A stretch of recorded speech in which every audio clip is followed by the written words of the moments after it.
Welcome back to the channel, guys. In this video I'm going to attempt to mend the reversing sensors. I've identified it's this sensor here, and I've read in the Haynes manual and read on the internet that the first thing I need to do is to remove each lamp cluster and then work on removing parts of the bumper one by one. So wish me luck.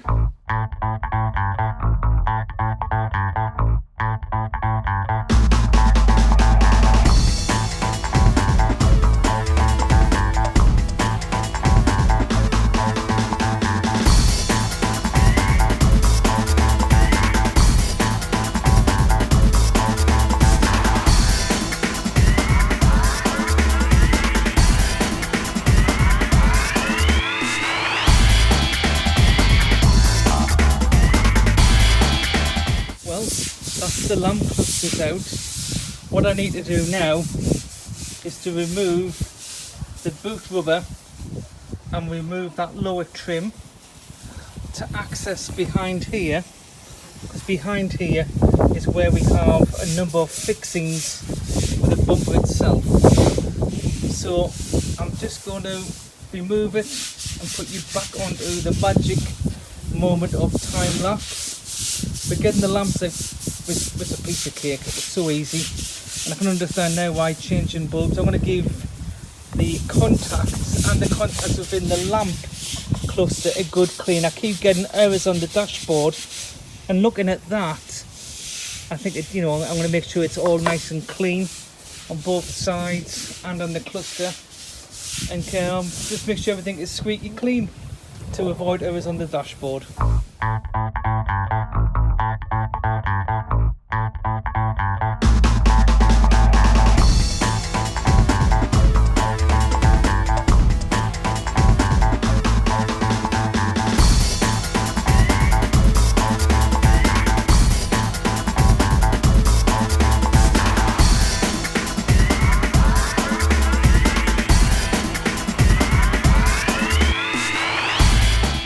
Welcome back, and as you can see, I've got part of it unclipped here. You can see here I've had to loosen bolts down by the rear wheel, so that's unclipped, but it seems to be really solid there, and I'm not going to try it.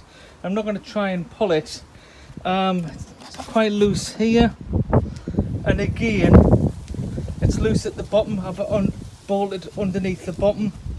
So what I need to do now is to actually take the boot trim out to see if there's any hidden screws or bolts that's holding it in. Wish me luck.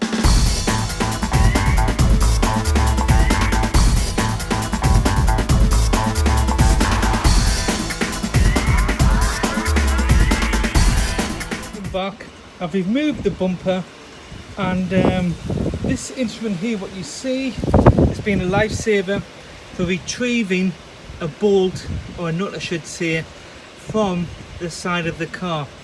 And as you can see, got one of our cats inspecting what's going on. So what I need to do first, I'm going to just clean it all down, clean the bumper, and also look at the lights, because I do get a warning sign on the instrument cluster about a faulty lamp, a bulb out. However, I've checked all the bulbs and they're fine. So I'm just going to clean the contact. I will be cleaning the lamp cluster itself to see if there's any, debris, dirt, rust. But let's just clean it all down.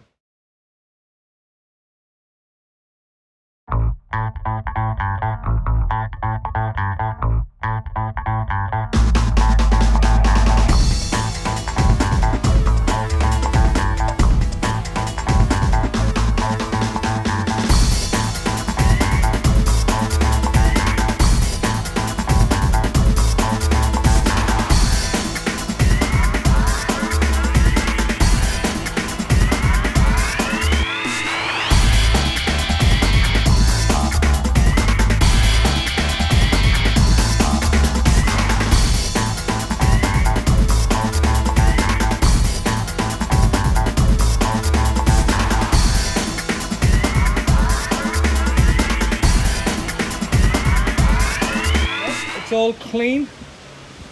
just so much better when you're working in a clean area.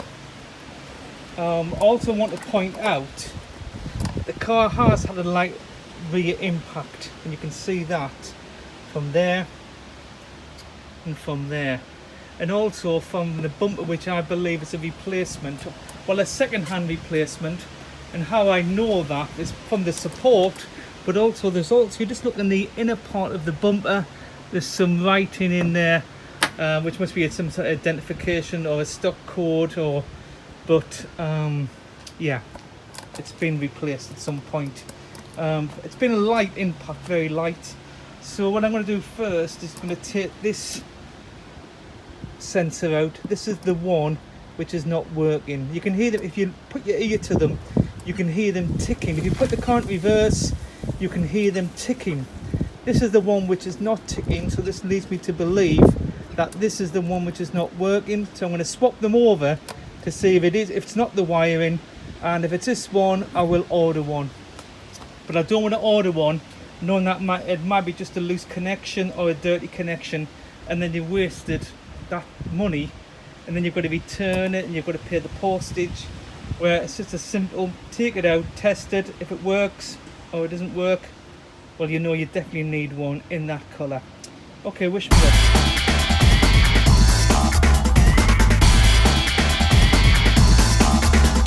True enough, it is the sensor, which is, it's not the wiring.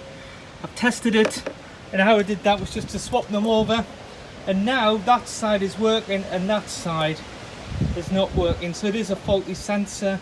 So I need to take the part number and let's look on the internet and see if I can buy one second hand in this colour. I've been told that they have to be painted in a special paint or something, I really don't know, but I need to find one in this colour of car. Okay, thank you.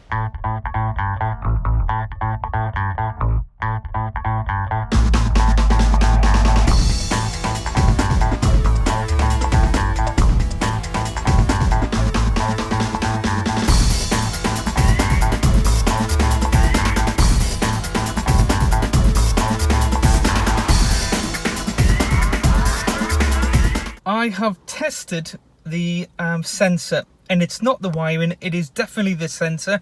I've swapped it over, and I just want to highlight what happens when you select reverse. So on with the ignition, and then if I just into reverse, and you can hear the long bleep. There is another warning sign to say that there's a number of bulbs not working, and it's now going through the check. We all know regarding the lamp clusters that they are disconnected, so I'm going to get that bleep as it keeps going through. But what we are concentrating on in this video is mending the reversing sensors. After a number of weeks, the placing in reverse, selecting reverse and have that long bleep, it really gets on my nerves, and I think it would get on anybody's nerves of having that long bleep, but also it's not working, and the visibility from the rear window is quite poor. So I can understand why the reversing sensors have been fitted to the car, and it looks a simple fix. I have tested it, I know it's a sensor. It's not the wiring. I've ordered from a popular website, auction website, a correct second-hand reversing sensor for £22.50. So if that's all it takes to mend this, the reversing sensors, it's a very cheap fix. Yes, I'm doing it myself, so there's no labour charges, but the part itself is maybe 3-4 times the amount if it was ordered from Audi as a new replacement. So I'm going to end this video at this point, and this is going to be titled part 1. I'm going to wait in the post for the replacement. I've been told it's going to take about 5 days, so I'm going to put the bumper back together, but I'm not going to put it all back together, and I will use another car for my transport. But it seems pointless putting it all back together to take it apart again to put the sensor in. It just seems a waste of time and a waste of energy. So I hope you've enjoyed this video. This type of video can be transferred to other cars, not just an Audi. It could be BMW, Mercedes, Ford, Vauxhall, Honda, Toyota. They all work the same way. Reversing sensors, they all work. It's all to do with sonar.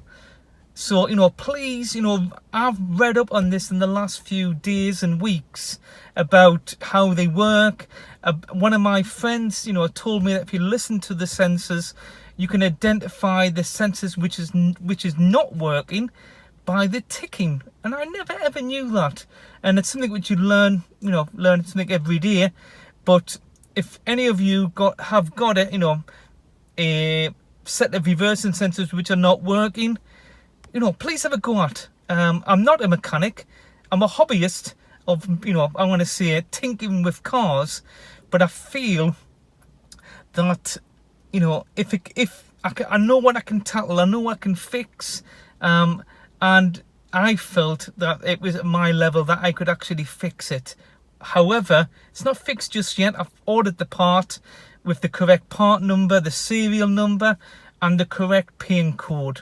So it should be just a matter of just plugging it in, testing it, and then putting it all back together in part 2. I hope you've enjoyed this video. It's a bit long, but it's something which can be transferred to other cars. And I think all of us should try and tackle jobs like this. I was quoted to remove the bumper £70 just to remove it, and £70 to put it back on. So there's 140. And then with the sensor, we're talking about, you know, about 40 to £162.50. We're talking about £170 it may cost to actually mend the sensor by taking it to a garage. But that was the quote I was told when I rang an independent specialist, that between £50 and £100 to remove the bumper. And I've just basically said, you know, in the ballpark of maybe £70 or £75. So again, like, share and subscribe, and I hope you've enjoyed this video, and bye for now.